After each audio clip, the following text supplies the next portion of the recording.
ಮತ್ತು ನೋಡಿ ನಿಮ್ಗೆ ಗೊತ್ತಿದೆ ಯಾವ್ಯಾವ ಸಾಂಕ್ರಾಮಿಕ ರೋಗಗಳು ಬರುವಂಥ ಸಾಧ್ಯತೆಗಳಿರ್ತಾವೆ. ಸೊ ಈಗ ಪ್ರೆಸೆಂಟ್ ಸ್ಟೇಟಸ್ ಏನಿದೆ ಸ್ಟಾಕ್ದು?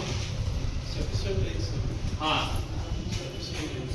ಈಗ ಯಾವ್ದಾದ್ರು ಒಂದು ಅಪಿಡೆಮಿಕ್ ಬ್ರೇಕ್ಔಟ್ ಆಯ್ತಪ್ಪ ಅಂತಂದ್ರೆ are you in position to handle that? Yes ಅಲ್ವಾ? ಆಯ್ತು, ಪ್ರೊಸೀಡಿಂಗ್ಸ್ ಅಲ್ಲಿ ಹಂಗೆ ಇದು ಮಾಡ್ತಾ ಇದ್ದೀನಿ. ನಾಳೆ ಏನಾದರೂ ಎಪಿಡೆಮಿಕ್ ಬ್ರೇಕ್ಔಟ್ ಆಯಿತು, ಆಮೇಲೆ ಇಲ್ಲ ನಮ್ಮ ಕಡೆ ಸಫಿಷಿಯಂಟ್ ಮಷಿನರಿ ಇಲ್ಲ ಅಂತಂದ್ರೆ ನೀವು ವಿಲ್ ನಾಟ್ ಫಾಲ್ಟ್. ವೆಟರ್ನರಿದು ಆಯಿತು, ಫಾರ್ಟಲ್ ಆಗಿದೆ. ಸೊ ಇದಿಷ್ಟು ನನ್ನ ಕಡೆಯಿಂದ ಇದೆ, ನಾನು ಇದಿಷ್ಟು ಬರ್ಕೊಂಡ್ಬಂದಿದ್ದೆ.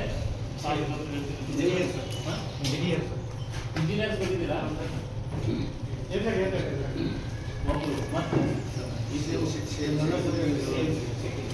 ಸೊ ಅದೇ ಹೇಳಿದ್ನಲ್ಲ, ಮನೆ ಬಿದ್ದಿದೆ ಅಂತ ಹೇಳ್ಬಿಟ್ಟು ತಮಗೆ ಫಸ್ಟ್ ಮಾಹಿತಿ ಬರುತ್ತೆ.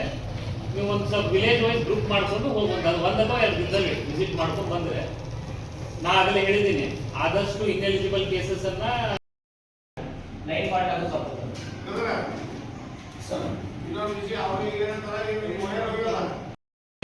ಮಾಡ್ಕೊಡಿ ಅಂತೇಳಿ. ಅಲ್ಲ ಅದೇ ಈಗ ತಮ್ಮ ಮುಂದೆ ಹೇಳಿದ್ದೀನಿ. ಈಗ ನೆಕ್ಸ್ಟ್ ಎಲಿಜಿಬಲ್ ಕೇಸಸ್ ತಮಗೆ ಬರ್ತಾವು. ನೀವೊಂದು ವಿಸಿಟ್ ಮಾಡಿ ಪರ್ಸೆಂಟೇಜ್ ವೈಸ್ ಹಾಕಿ, ಅಲ್ಲಿ ಪರ್ಸೆಂಟೇಜ್ ಹಾಕುವಲ್ಲಿ ಒಂದು ಸ್ವಲ್ಪ ಕಾಮನ್ ಸೆನ್ಸ್ ಯೂಸ್ ಮಾಡಿ. 21 ಹಾಕೋದು. You are not using scale, tape, measurement. 21% ಹಾಕೋದಲ್ಲ, ಯು ಆರ್ ಗಿವಿಂಗ್ ಎನ್ ಅಂದಾಜು ಹಾನಿ ಅಂತ ಕೊಡ್ತಾ ಇದ್ದೀವಿ. ಸೊ ಅಂದಾಜು 20% ಆಗಿದೆ ಅಂತ ಕೊಡಬೇಕು, ಅಂದಾಜು 21% ಇರಲ್ಲ. ಈ 21 ಇಸ್ ಎಕ್ಸಾಕ್ಟ್ ಹಾನಿ. ಅಲ್ಲಿ ಏನಾಗ್ಬಿಡುತ್ತೆ, ಒಬ್ಬನಿಗೆ 20 ಹಾಕ್ತೀರಿ, ಇನ್ನೊಬ್ಬನಿಗೆ 21 ಹಾಕ್ತೀರಿ.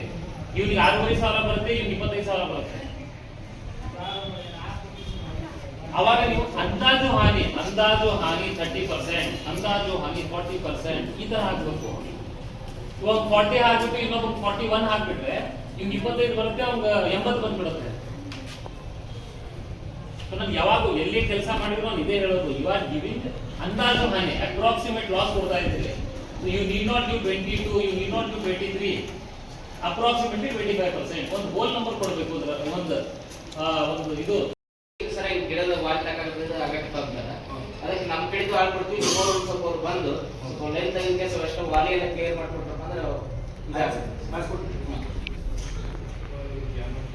ಅಂದ್ರೆ ಈಗ ನೀವೇ ಮುಂಜಾಗ್ರತಾ ಕ್ರಮವಾಗಿ ನೀವು ನೋಡ್ಬೇಕದನ್ನ, ಯಾವ ಲೈನ್ಗೆ ಅಫೆಕ್ಟ್ ಆಗ್ತಾ ಇದೆ, ಯಾವ ಗಿಡದ ಕೊಂಬೆಗಳು ಲೈನ್ ಬಿದ್ದಿದ್ದಾವೆ, ನೀವಾಗಲೇ ಅಟೆಂಡ್ ಮಾಡ್ಬೇಕದನ್ನ. ಮಳೆ ಬರೋಕ್ಕಿಂತ ಮುಂಚೆನೆ ಮಾಡ್ಕೋಬೇಕಿದನ್ನ. ಮಳೆ ಬಂದು ಗಾಳಿ ಬಂದು ಗಿಡ ಬಿದ್ದು ಫುಲ್ ಲೈನ್ ಡಿಸ್ಟರ್ಬ್ ಆಗೋದಕ್ಕಿಂತ ಮುಂಚಿತವಾಗಿ ಪ್ರಿಕಾಷನ್ ಮೆಜರ್ ತಗೊಳ್ಳೋದು ಬೆಟರ್ ಅಲ್ವಾ?